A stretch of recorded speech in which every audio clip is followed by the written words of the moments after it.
Arestado ang dalawang sospek habang patuloy na tinutugis ng mga otoridad ang isa pang sangkot sa insidente ng gas and run sa isang gasoline station sa Payatas Road, Barangay Bagong Silangan, Quezon City nitong Lunes.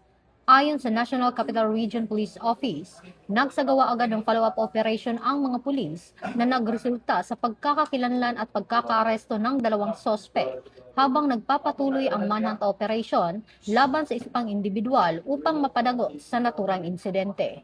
Batay sa investigasyon, bandang alas 3:10 ng madaling araw nang umano'y magpakarga ng gasolina ang mga sospek sa nasabing stasyon at tumakas ng hindi nagbabayad ng humigit kumulang 1,500 pesos halaga ng krudo.